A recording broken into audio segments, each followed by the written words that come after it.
Now that I'm a driving instructor, it's kind of wild how many things I know now that my driving school and even my parents, sorry dad, never actually taught me. I'm Permit Quiz Liz from Drivers Ed Direct, and I still remember the day before my DMV test, one of my cousins goes, "Hey, don't forget to check your blind spots." And I'm standing there like, what the heck is a blind spot? I mean, needless to say, my drive test the next day was rough. So today I am here to make sure that doesn't happen to you. Whether you're still learning to drive or you're already out there driving solo, these are some of the most basic yet flat out missed skills we see every single day. This is a must-watch video, not just for those prepping for the DMV, but also for anyone already on the road who might have picked up a few bad habits. I mean, who knows? We might even save a few of you from a traffic ticket or two. All right, let's get into it. Here are the 10 things my driving school never taught me.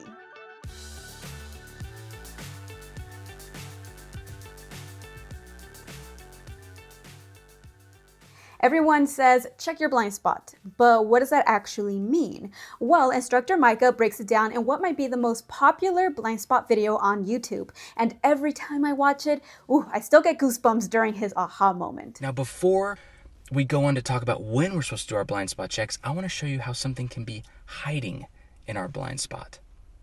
So here I am, curbside parked. Let's say I want to pull away from the curb and go to the store. Now, if I check my rearview mirror, it looks good back there. I don't see anything coming up next to my car. As I check my left mirror, it looks pretty good too, even if I lean a little bit. There's no car coming up next to me. I don't see anything next to me. But if I take my head and turn chin to shoulder, check my blind spot, there it is.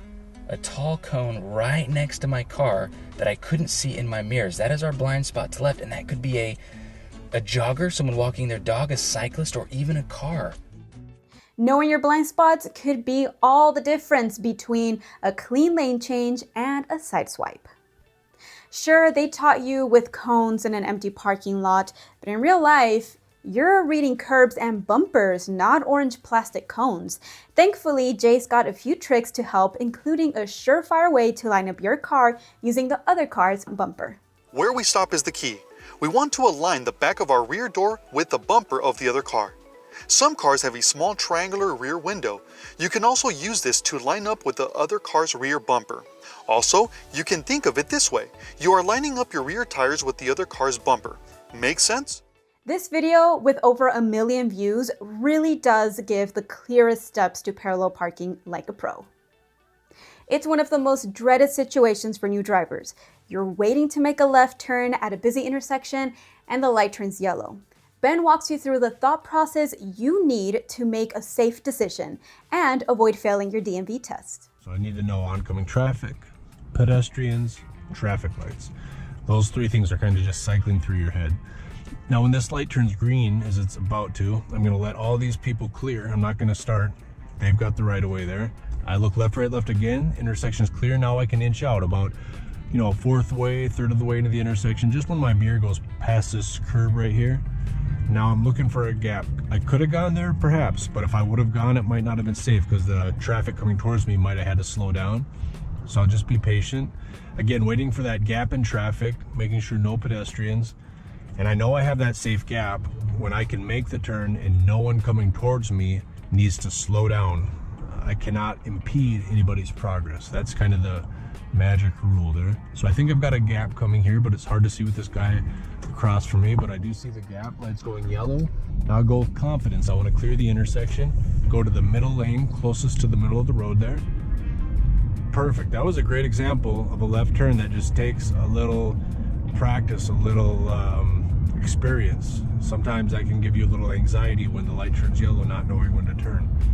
But again, just be patient, err on the side of caution, and if you're not 100% sure whether or not you should turn, don't make the turn. If left turns at big intersections are your driving kryptonite, this video with over 35 real-world examples is totally for you.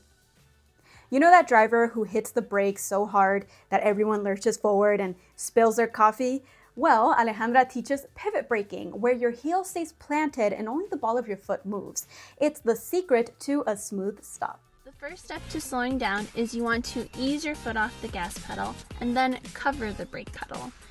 That way your car naturally starts to slow down by itself. Then you gradually put pressure on the brake And you'll notice I kept my heel planted and pivoted versus completely lifting my foot when moving between pedals. Smooth stops equals safer driving and DMV examiners who aren't scared to ride with you. On day 1, they said adjust your mirrors, but they never said how to do it. Well, Micah shows how to set your mirrors to reduce blind spots while still keeping useful reference points. We've already adjusted our center mirror to see as much as possible directly behind us. That means that we want to use our side mirrors to see things that we can't see in our center mirror, sort of creating a panoramic view of the situation behind and next to us.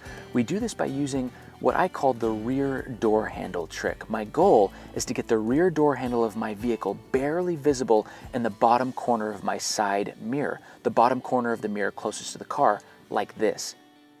That's perfect because it shows me a little sliver of my car, which is good for reference, but most importantly, now my mirrors show me a nice clear view of traffic behind me and a bit to the left of me.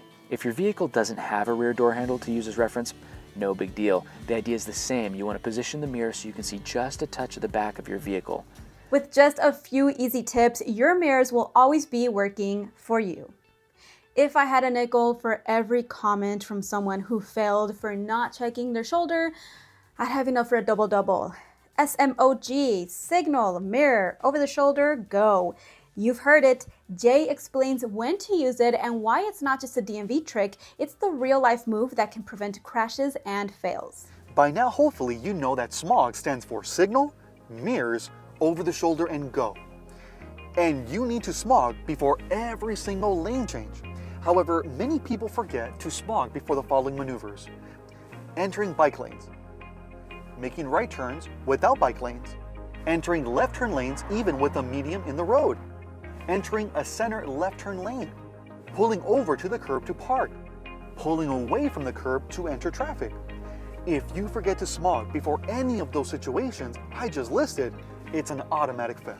S.M.O.G is one of those things that, once it's muscle memory, makes driving so much safer and a whole lot less stressful. Smooth turning is not everyone's strength, especially new drivers. Some take turns too fast and make passengers feel like they're on a roller coaster, and then others, they take them too slow and hang out at intersections for way too long. Alejandra lays down the basic turn speed patterns you need in her Mastering Turns video. Most drivers know that the basic speed pattern of making a turn is this: slow down before the turn and accelerate out of the turn. However, a common mistake new drivers make is the timing of this pattern. Instead of starting to slow down well before the turn, like 150 to 200 feet before the turn, they wait until right before the turn to decelerate rapidly. Not only is this dangerous, but it also now makes the steering control we're about to discuss much more difficult. Your speed pattern for a rolling turn should be like this: slow before the turn, cover the brake and coast through the arc of the turn, accelerate out of the turn. Say it with me: slow before, cover during, accelerate out. Watch this one a few times. Your passengers and your test examiner will thank you.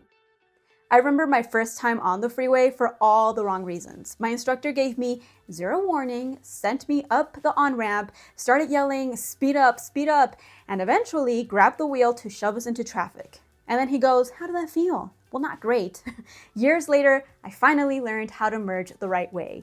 And Ben walks you through it with a full POV. A little refresher here as we enter the freeway. Remember, traffic on the freeway already has the right of way, so it's up to us to make the merge happen. And with that sign there, we can see that we don't have our own dedicated on lane. We have to merge with a lane of traffic already on the freeway. So I get my left signal going here, let people know I want to come over. I'm checking my left mirrors, and once it looks good, I look over my shoulder to make sure nothing in my blind spot, and then I really want to accelerate to match traffic, because I don't want that white truck or that white van behind me to have to slow down, right? So I accelerate right up to that speed limit, since it's safe to do so that I don't impede their progress. That was a great example how to merge onto the freeway, right? Confidence plus awareness plus knowing the rules equals safer merges. Guessing games are fun unless you're driving. A common rookie and even veteran mistake is creeping into blind intersections without caution. Micah's advice: controlled creeps. Slowly inch forward until you know it's clear, without ever blocking traffic. up ahead, there's a two-way stop where I'm going to try a right turn. We want to start slowing down 150 to 200 feet before the turn and smog to the right before fading into the curb 4 to 5 feet. Now next, I'm going to do a nice, smooth, and full complete stop behind the limit line. And as I start my traffic checks, I notice I cannot see. So I need to inch out. I'm going to slightly turn my wheel to the right. I'm going to start inching out and do more traffic checks. There's a bush and a parked car on my left that blocks my view from cross traffic. Now I feel like I can safely see that there is no traffic coming, and I'm going to start my right turn by turning 1, 2, 3, hold there, and then bring the wheel back, 3, 2, 1, and then I'm going to check my rear view mirror. Traffic looks good. That is a right turn at a two-way stop. At blind intersections, patience and caution always win. Most students think the DMV test starts when the car starts moving. Nope, there's a pre-drive checklist before you even leave the parking lot. And if you miss 3 of these, the examiner can fail you on the spot. But don't worry, in this video, I walk you through every step so you're ready to pass from moment 1. There's 3 hand signals. There's stop, left, and right. So let's demonstrate. With your window rolled down, you're going to extend your left hand straight out the window like this. Pointing to the left means you're going to the left. That's pretty easy to remember, right? And now for right turns, your hand's going to go up like this at a 90-degree angle. Just think of it as you're in class and you know the right answer. What do? You raise your hand. Right answer, right turn. And then for stop, it's going to be the complete opposite of right, where your hand goes down, pointing to the ground at a 90-degree angle. That's your indication for stop. Watch the full video for the other 9 questions and start your test with full confidence. And there you go, 10 things they probably didn't teach you in driving school, but they definitely should have. You'll find the links to all the full videos mentioned in this countdown in the description below. Honestly, watching these might teach you more than I learned in 30 hours sitting in a classroom. Anyways, thanks for watching, and let me know in the comments which one surprised you the most, which did you already know, and any others we should have included. From Permit Quiz Liz and everyone at Drivers That Direct, thank you so much for watching, and as always, drive smart, stay safe, and keep learning. I will see you all next time.